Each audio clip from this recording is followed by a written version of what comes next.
Welcome to Storytime, brought to you by the OWSCyCon2019, the online book event of the year. 7 of them.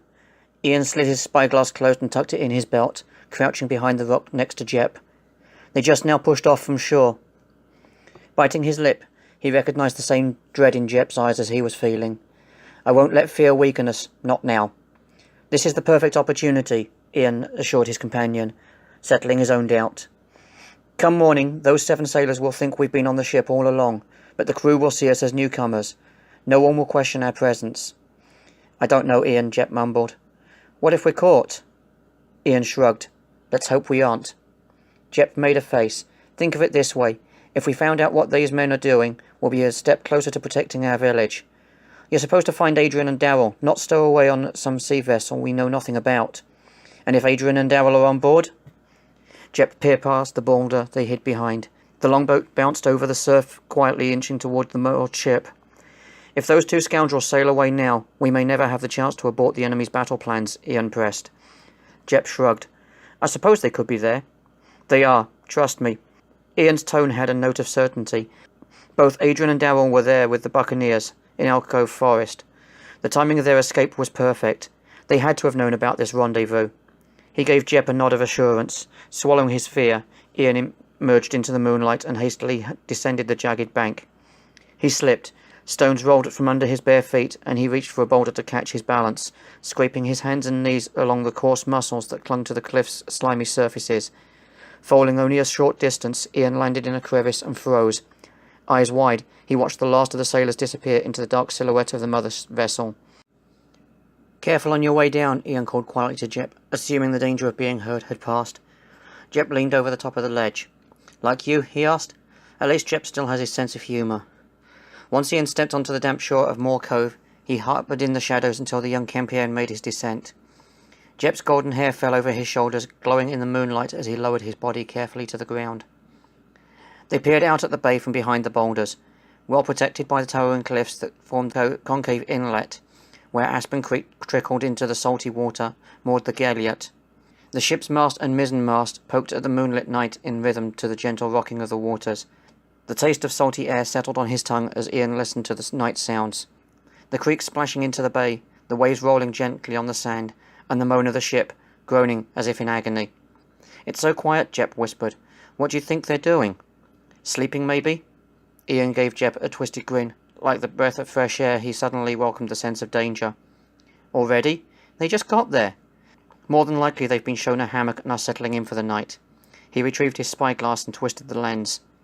The breeze pushed the ship's bow slightly about its anchor, and as the bow faced him, Ian focused his sight on the large wooden letters carved below the captain's quarters.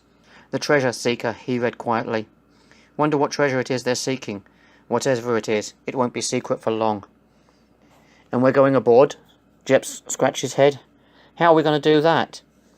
"Through the oar holes," Ian answered as he turned to Jep and stretched the Campion's wool cap further over his ears and tucked his blonde hair under the hem. "Don't let your fairness show. Your light skin is a sure giveaway. These riflers are dark-haired. Once on board, don't say a word. We'll work alongside the crew. Let me do the talking. I had 4 years of French in high school. I should be able to carry on something for a conversation with these junkers. You'll be a deaf mute." Jep scowled. "A what?" "You can't talk, or hear for that matter." "Right." Ian ruffled his own hair, dishevelled his locks. The unkempt appearances of the crew he worked for when he was a young captive in Menek came immediately to mind.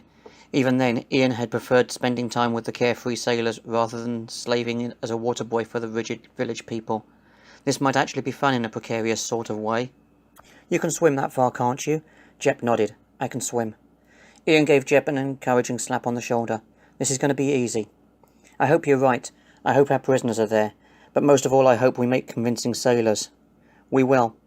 Doubt flooded Jep's eyes as he shook his head. "Look, even if Darrell and Adrian aren't on board, Amleth wants us to find out where the ammunition on these ships is being transported. This is an opportunity we can't let slide by." Jep inhaled. "Aye, sir, and then we best be board."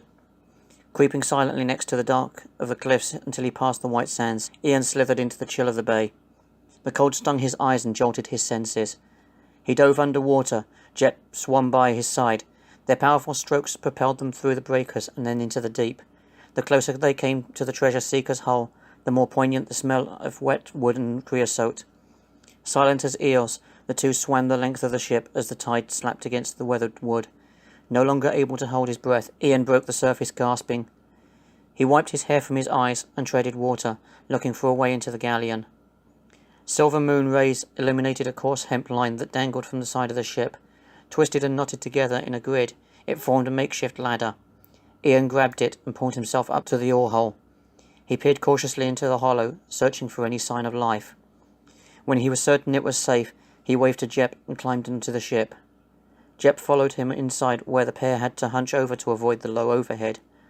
Their clothes were dripping wet, their bodies shivering. Jep's teeth clattered, but at least they hadn't been seen.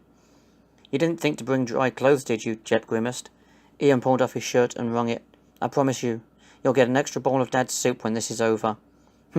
Jep mused as his body shook from the cold.